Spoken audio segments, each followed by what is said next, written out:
My name is Connor Schuh. I'm a student broadcaster at Ohio State. I work for Big Ten Plus and the Scarlet and Gray Sports Radio, and this is Into the Stands.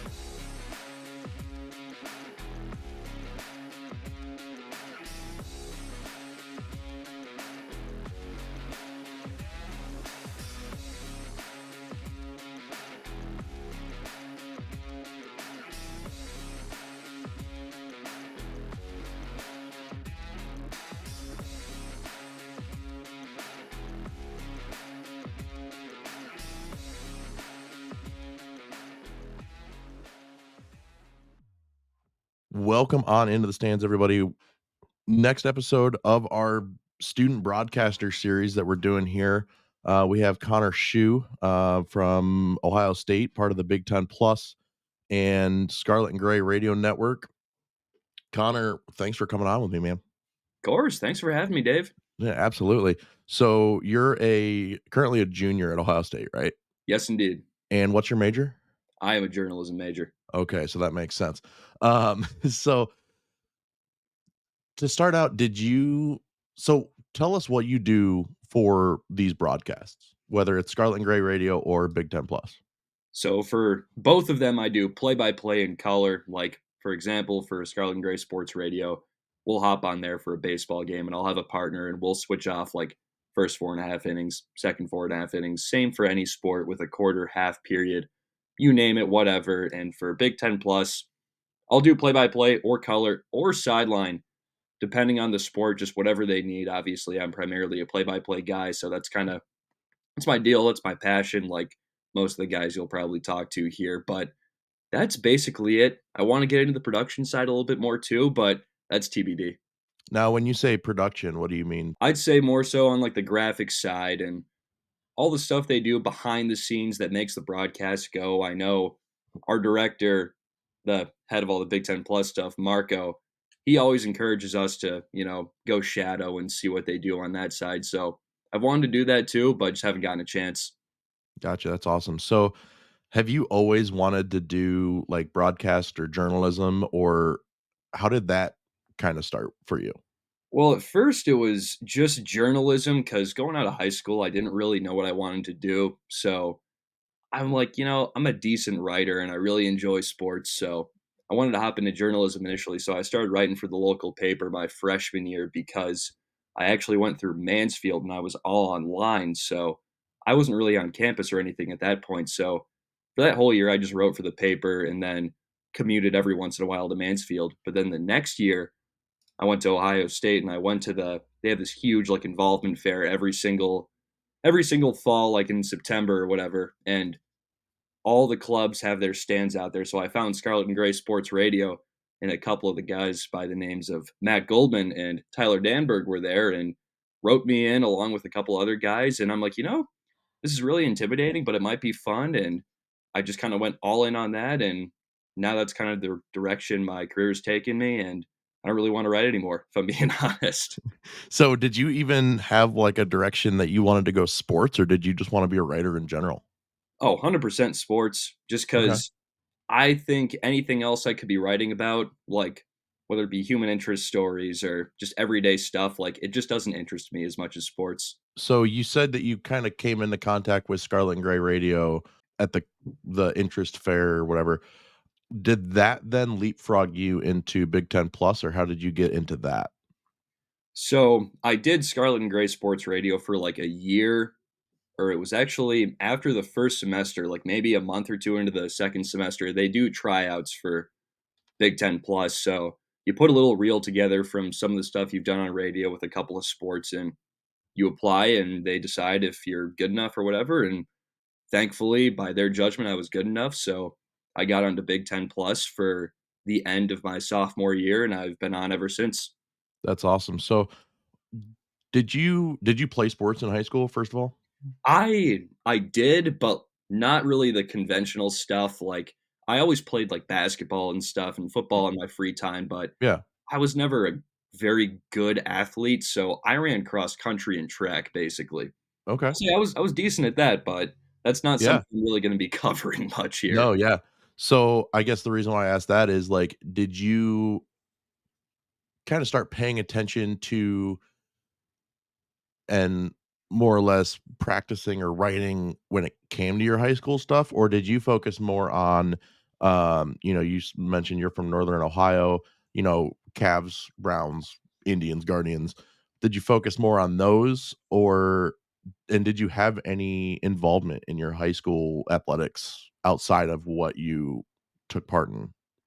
I guess outside of just taking part in sports, there was no like writing or broadcasting. Like here on school, like 400 people total. Like I graduated with a class of like I think it was about like 120. So there was no like not really a student paper or like a student like broadcasting core that was built. And I guess I just never really thought about it like that. It kind of just all came to me on a whim when I was like a senior about what I was going to do with my career. So not really anything like writing wise, like, I would tweet about, like, the Cavs and stuff like that on Mm, my personal Twitter, but, like, that was probably the extent of my actual, like, sports writing, you could say, I guess. yeah.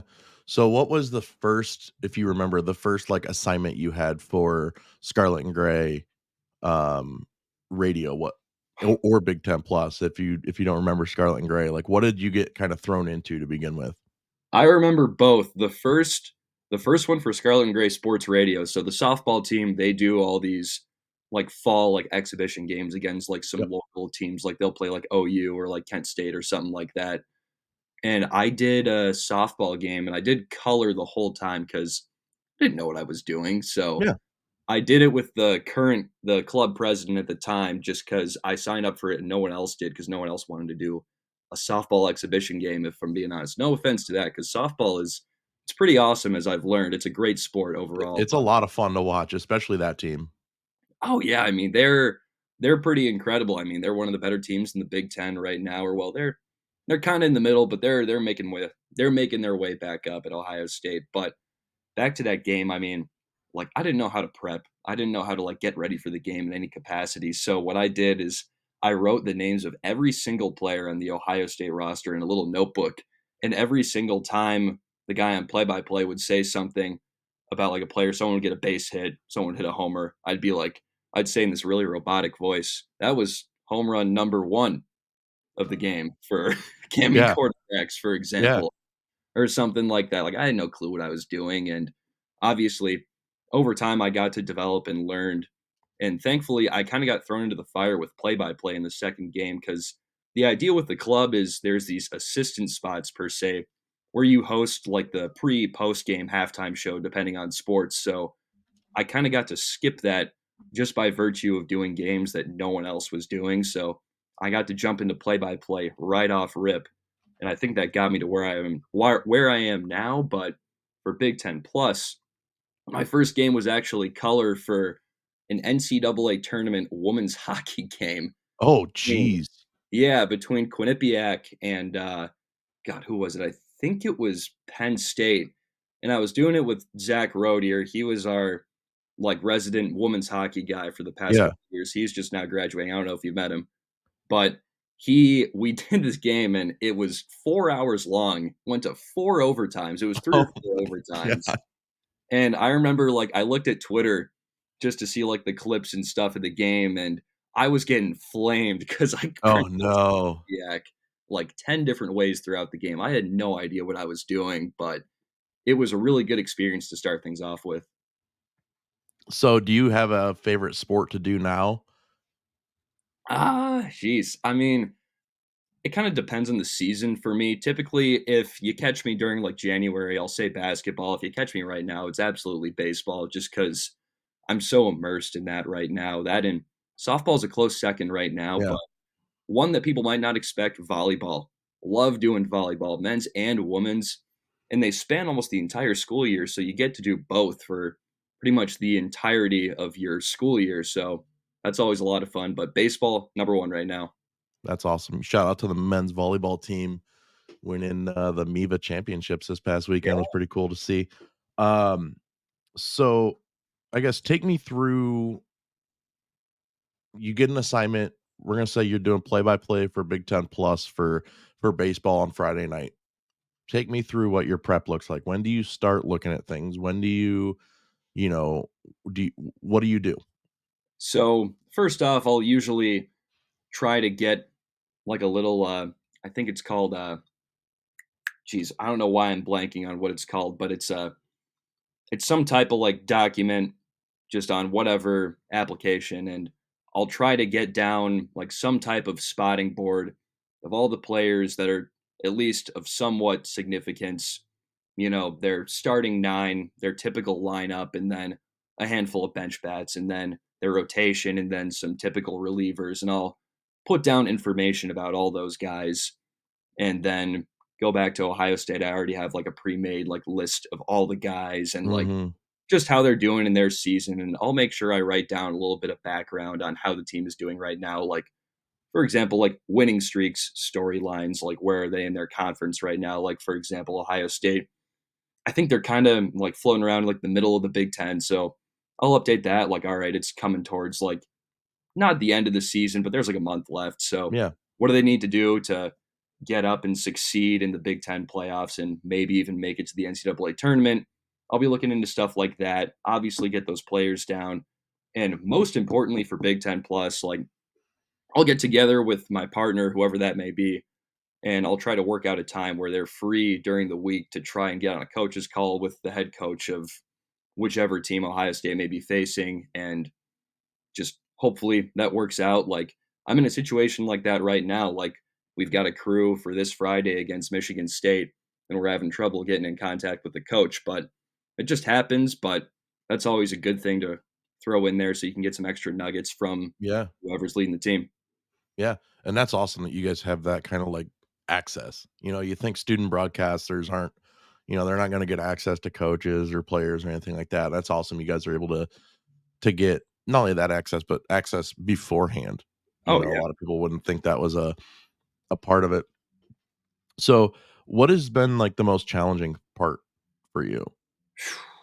Well, I'd say going back to the beginning, the most challenging part was getting started because just talking to however many people are listening or watching, which granted it's not many considering it's a student run broadcast, you're not Yeah. gonna get like crazy viewership or anything, but just putting yourself out there to talk about a subject and something that's happening for 2 to 4 hours was just a huge stumbling block that took me a second to get over. And but like throughout time, I think the most challenging thing is it's gotten less challenging. Like I feel like it's all starting to become easier as it goes on, but it's always working with a new partner, someone you've never ever been in that booth before. Like, especially if you haven't met them, like you don't know how they act, how they like to interact, like if they're Mhm. gonna go back and forth with you on a broadcast on a certain subject. Like, for example, like if I've got someone I know who watches a lot of baseball or something, has been following the MLB for a while, I can make references to like pitching motions or something to them on like a Big Ten Plus broadcast, and they'll get it. And then we can go off on a tangent about that if it works in the broadcast. But let's say I'm doing that with someone who doesn't really watch that much baseball, knows the sport, but isn't really an avid fan. Like I can't really do that with them. So it's always a little tough trying to like feel out the person you're with to see what they like to talk about, what they don't like to talk about. Obviously, play-by-play for the radio is the hardest job out of all of them because 'cause you're not only presenting what's happening in the game, but you're also having to present it in a way that your listeners can create a visual off of that. Baseball, you're just kind of you're adding to what's there. Oh yeah. So, have you been put in a spot before? And if not, I'm curious how you would handle it, where like you said you do the first 4.5 and your partner does the second. Say we're partners here. You do the first 4.5 innings, and it's my turn to do play by play. I've never done play by play before, and it's just not good. And like you said, I mean, it might be somebody who say it's their first broadcast doing play by play. You know, is it a thing where you kind of like have to manage, okay, do I take over? Do I kind of help out? Like, have you been in that situation before? I have. And obviously, don't have to name names or anything. I'm not looking for that. Everybody starts out somewhere. But, I'm just curious as to how you handle that and how that might affect a broadcast?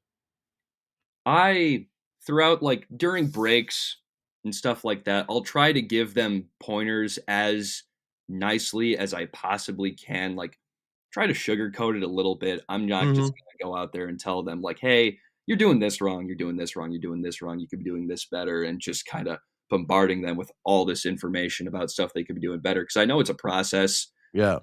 Back when I started, like I would have loved for somebody to tell me like, "Hey, you should probably be doing this a little bit differently, this, or this."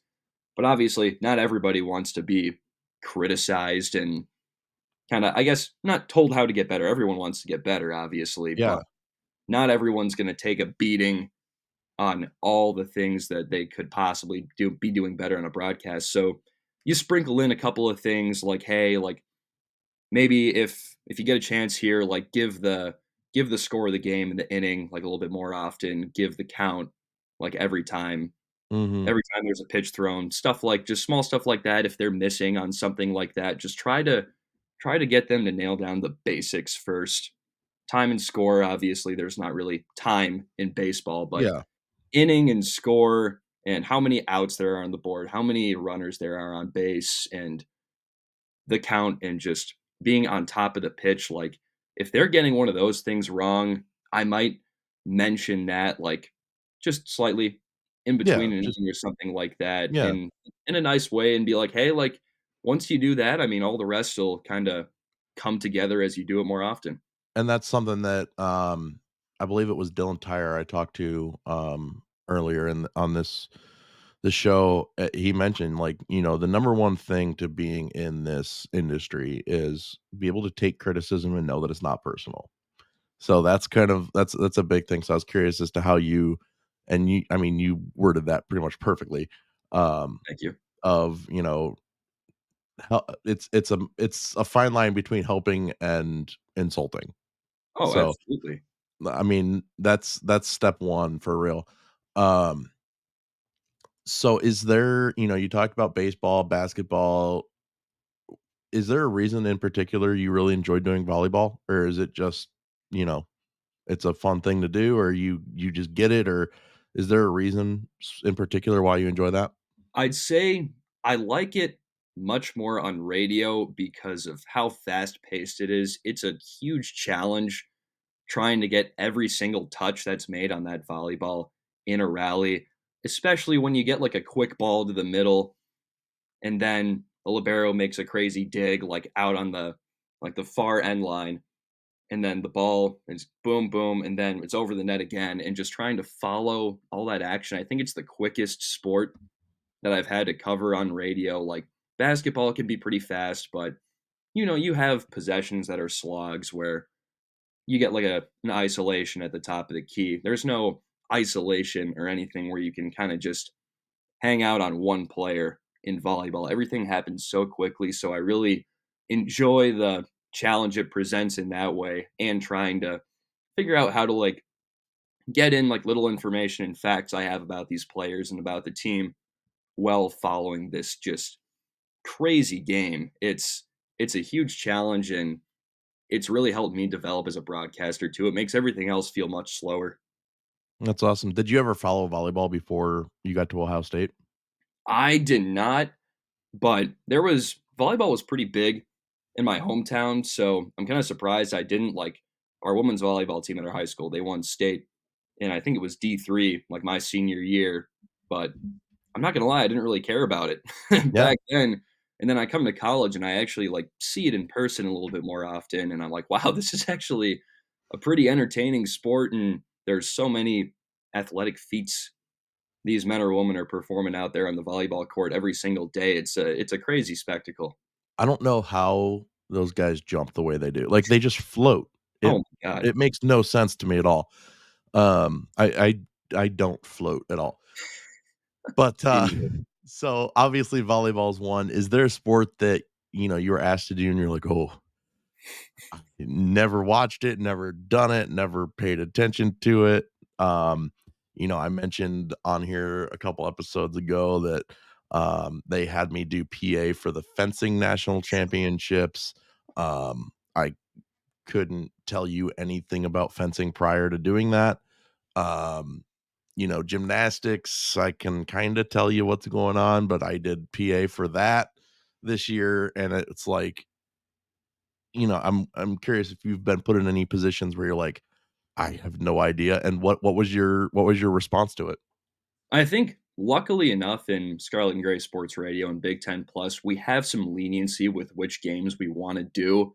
We're able to pick and choose our battles and stuff, and we're not going to get thrown into doing like rowing or something, for example, if we don't want to. Yeah. But I think my biggest example of that was doing field hockey this past fall semester. Yep. That was just oh my god, it was probably one of the worst broadcasts I've put to tape, especially on TV. And I had no idea what was going on. I was trying to make parallels to ice hockey, which Yeah. it's not really very similar to, and thankfully, I had a guy next to me, Gus Soteriades, shout out to him.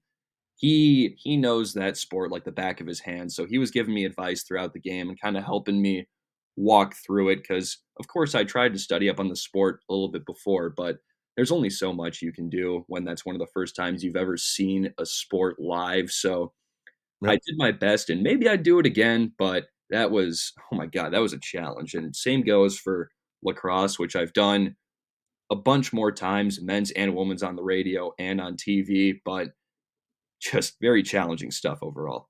Yeah, I get it on field hockey, man. I did replay for the first time on field hockey this year, did a handful of games, and I was talking to one of the officials who he's from England or the UK or somewhere in that region of the world, and he moved over here, and now he actually owns, like, a field hockey gym type thing, I guess, I don't know.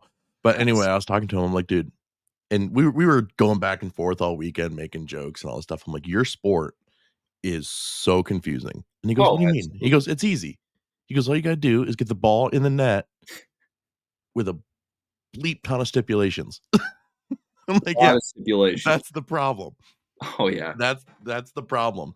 But, no, that's awesome. And then, like, have you done a sport yet where you're like, if I get asked to do that again, it's gonna be an only if you absolutely need me to type deal? Or for the most part, are you like, "You know what? I did it once. It might not have been great," like field hockey. It might not have been great, but you learned and now it still might not be great, but it'll be better than it was before, and you'll keep trying it and go from there. Like, what kind of a I don't wanna say what kind of a person are you, but, what kind of a person are you?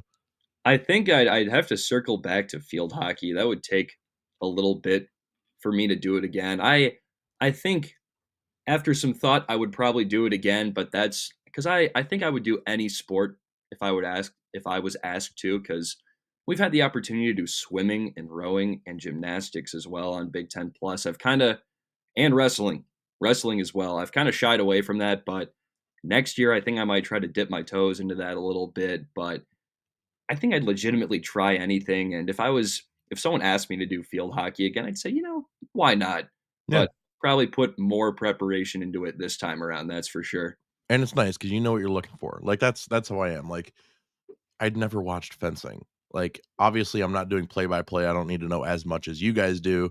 And side note, when I was talking to Tyler, we were talking about this and like how, I don't need to do that kind of prep. And of course, he broke out some knowledge that he knew about fencing. That Oh, I can't remember. I want to say like Barry Manilow, some musician is a national championship fencer. And I'm like, how do you know that? wow. But Kid's an encyclopedia. He really literally, literally. But, no, like, so I don't need to have that level of prep, but, like, I need to know what's going on. You know what I mean? Like, oh, for yeah. fencing is a little bit different, but, lacrosse, when I do PA for lacrosse, I hadn't ever watched lacrosse before this year, and, so knowing the penalties and how they work and all that, like, is stuff that I need to learn, and Oh, so but that being said, like, I'm not the guy who will say no to an opportunity to do PA or replay or scoreboard or anything like that. Like, I'll still do my research, and that's kinda like my biggest, uh, thing when talking to you guys is, like, don't say no at least once. oh, Like, yeah. do it once, and then if you're like, "Okay, yeah, I'm not gonna do that again," then 'Cause that's totally fine. you might But love it. exactly, and it's like and, like, if they ever ask me to do fencing again, I'm in. Like, fe it was awesome.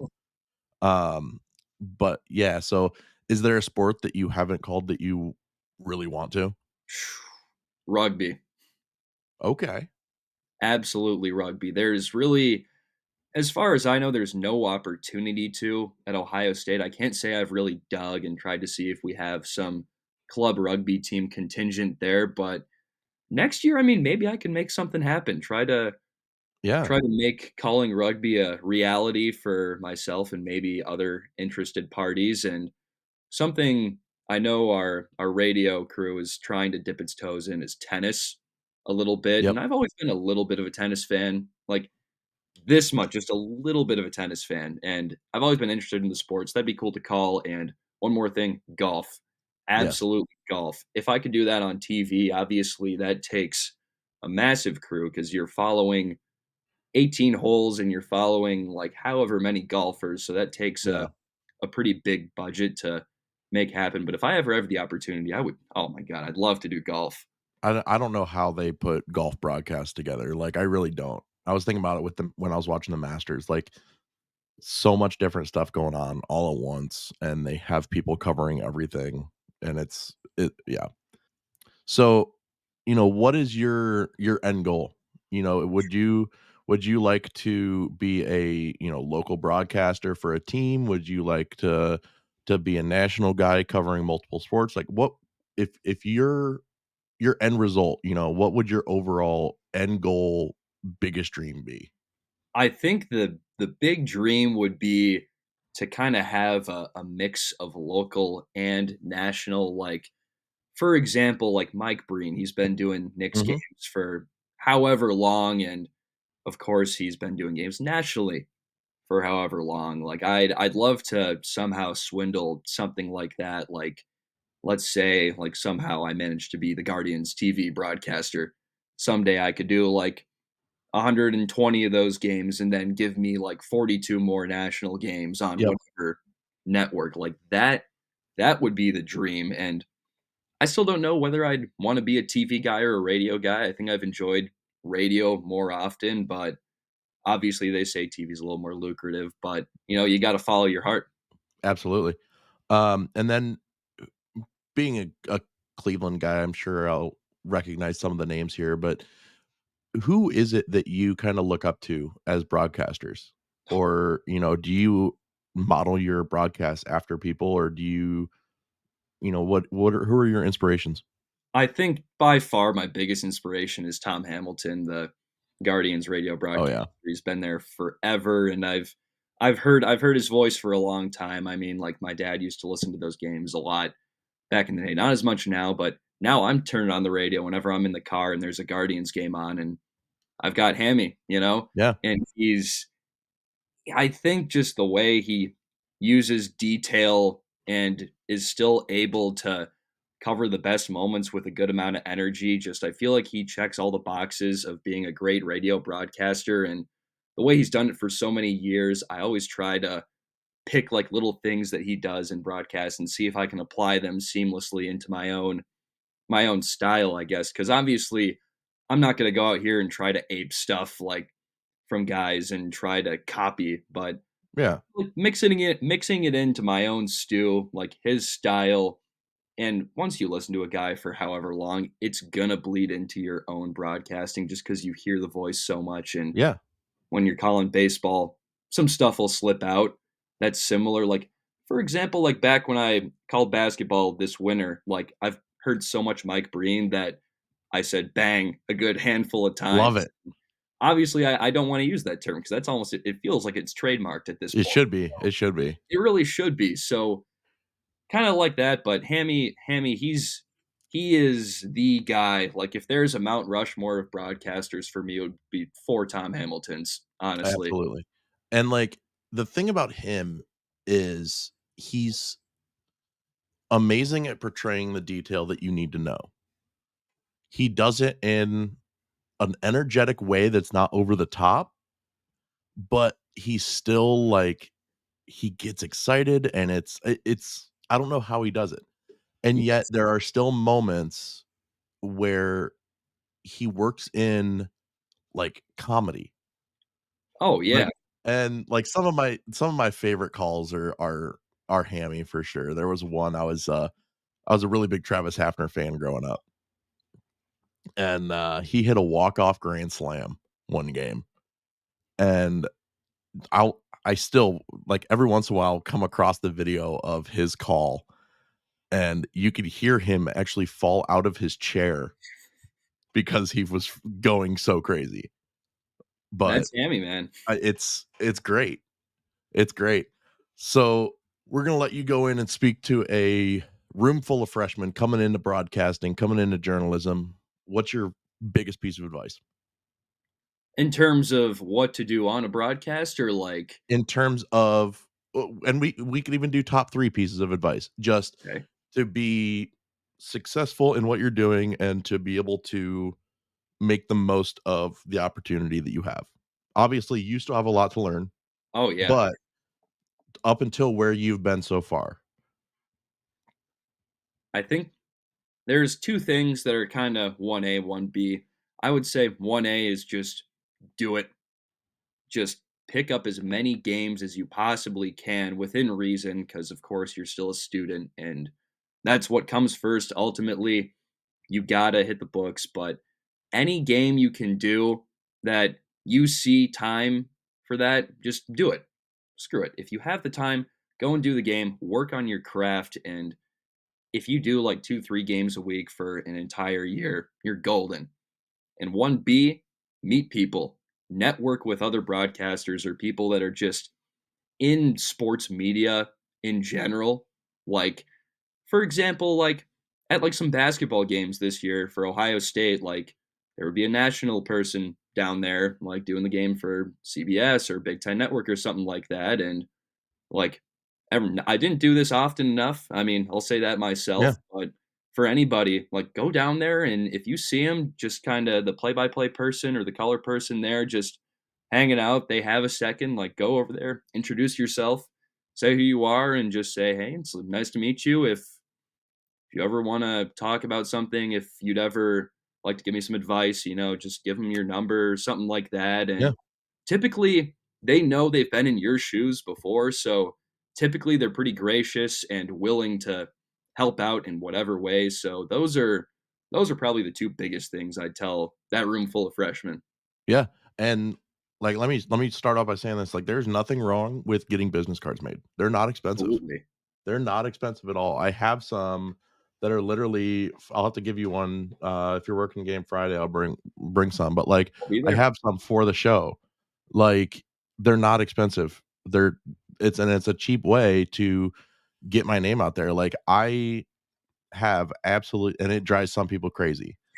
I will warn you. I have absolutely no problem walking up to somebody that I see in a booth or in an arena and at least just shaking their hand, saying hi. I Yeah, mean, simple as sometimes, that. depending on how it goes, sometimes I'll ask for a picture. Jake Butt is a great example of that. Yeah. So, I can't remember which game it was. It was one of the early football games and this past season, and Jake Butt was calling the game for Big Ten Network. And, like, I grew up a Michigan fan, and Tom Snyder, our new PA announcer at Ohio State, he's from Michigan, and his brother lives up there still. Tom's an Ohio State fan, don't worry, everybody. But, his brother is a big Michigan fan, so him and I were going back and forth, having fun because his brother was spotting for him for that game, and, we're standing in the hallway over by where the food is, you know what I'm talking about? People Yep. listening have no idea, but it's a big open hallway area, and Jake Butt is walking down the hallway, and so I, tap Tom's brother. I'm like, "Hey, Jake Butt's coming down." He's, "Oh, no way." He goes, "I'd love to say hi to him." I'm like, "All right." So he's walking by, and I, kind of just, "Hey, Jake, how's it going?" Shake his hand, introduce myself, and introduce Tom's brother, and his name completely escapes my memory, but he ended up standing there talking to us for 15 minutes, and then next thing you know, he's a guest on the podcast. There you Like, go. things just progress that way, and not every interaction is gonna go that way. I met, went over and said hi to Gus Johnson when he was doing basketball one time, and it was a quick little, like, 10-second thing, not even that. And then but it same guy, in football, said hi to him again, ended up having a conversation with him about what goes on a hot dog because we were waiting in line for hot dogs. And for the record, he's wrong. He only puts yellow mustard. That's wrong. Wow. Um, No ketchup? no ketchup. He is not a ketchup guy. We got into that. But like even if it's just a quick, "Hey, how's it going?" Don't let that deter you from next time you see that person saying hi to them. They're not gonna remember who you are, I guarantee it. Yeah, I'm sorry to say it, but Gus didn't remember me from one time to another. But just because it's a 2-second interaction one time doesn't mean it can't be more next time. exactly. And Yeah. the other thing is, like, even if it is a 5-second interaction, you might get a funny story because we had, Noah Eagle called a Hey, basketball game at Ohio State, and so I was walking down the tunnel, and he was coming the other way, and so I kinda stopped him, said, "Hey, nice to meet you. You're doing phenomenal work." Like, he's super young. I don't know how old he is, but I he's know like he's younger than I 24, am. I think. Yeah, and I told him, like, You're doing a great job for just getting started, like, following in your dad's footsteps. It's awesome." And his response was, "Thank you so much." And he also said, not following in his footsteps, he goes, "I passed him years ago." And, like, that's awesome. That's incredible. When your dad is one of the best to do it, like, he's like, "Oh, yeah. No. No, we're past him." That's awesome. Yeah, so, I mean, you're totally right. Don't be afraid to say hi to people, and you know what? If you annoy them by saying hi to them, then that's their fault. Exactly. Yeah, Like, I if anybody ever wants to come up to me and say hi to me, like, dude, I'll stand there and talk to you for 20 minutes. And why anybody would wanna come say hi to me, not sure. But you know what? We're getting there.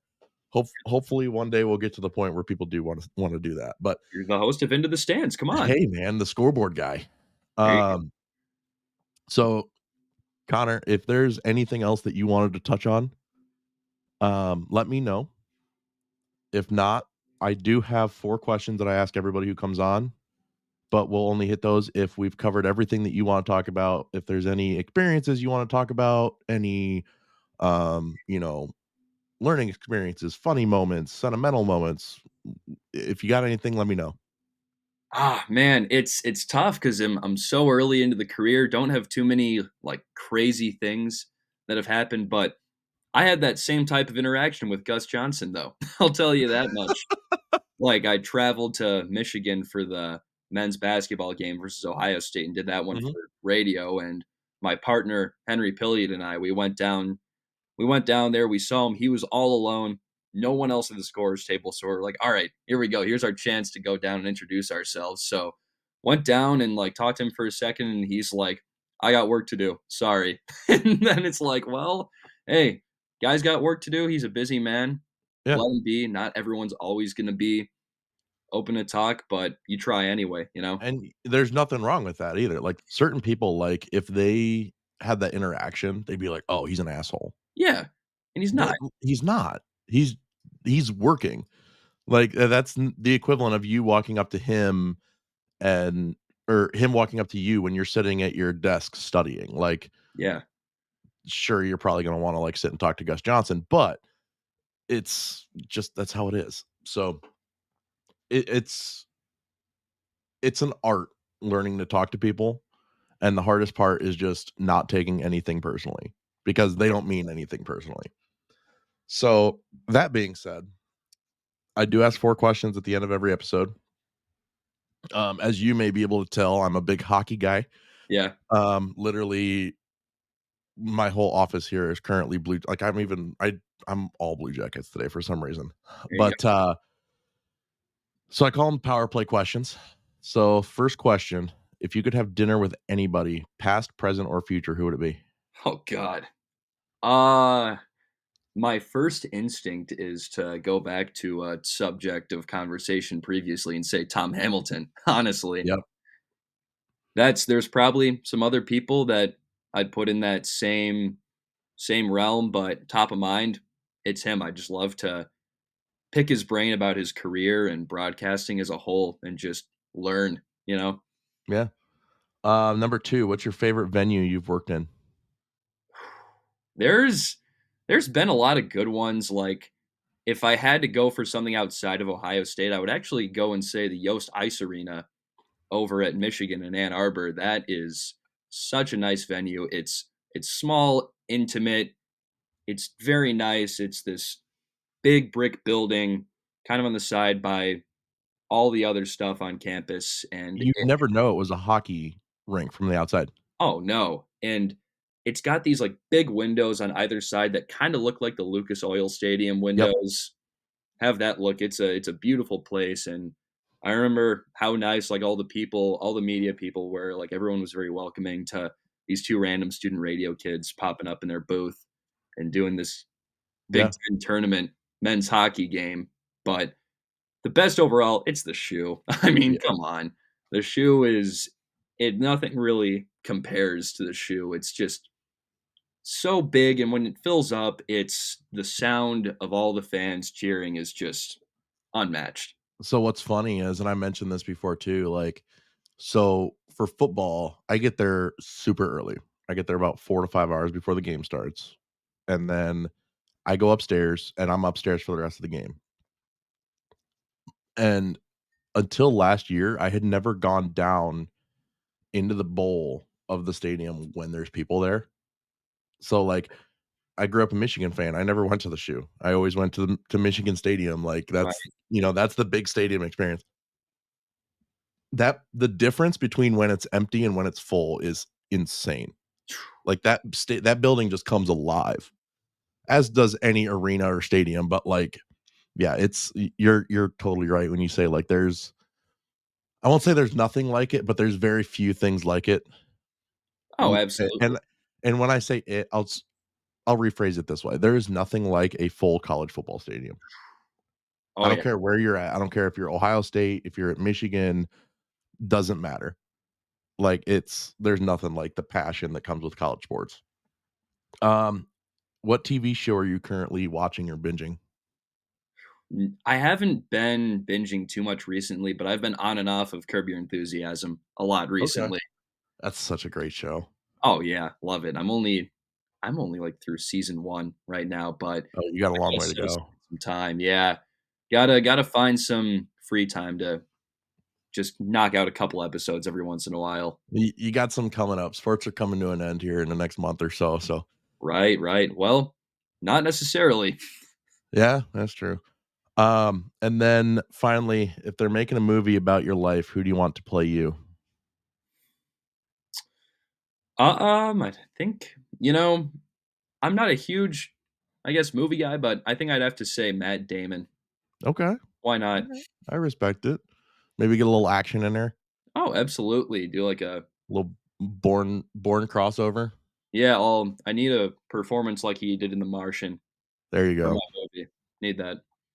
I g got it. Well, Connor, I appreciate it, man. Good luck moving forward. I Appreciate that. love working alongside you guys. If there's anything if there's anything you want the people to know, now's your time. Let them know where they can find you. Connor H. Schuh on Twitter, SCHUH. That's a tough one, but support student broadcasting. Come on, go listen to Scarlet and Gray Sports Radio. We got stuff going on almost every single day of the week, more so the weekends these days when it's just baseball and softball and lacrosse. Lacrosse still going on as well. Got the And Big Ten watch some tournament Big here Ten coming up in a basketball. couple weeks. Exactly, exactly. So support student broadcasting. Help us stay on. Appreciate I, that. I appreciate it, Connor. Thanks, Dave.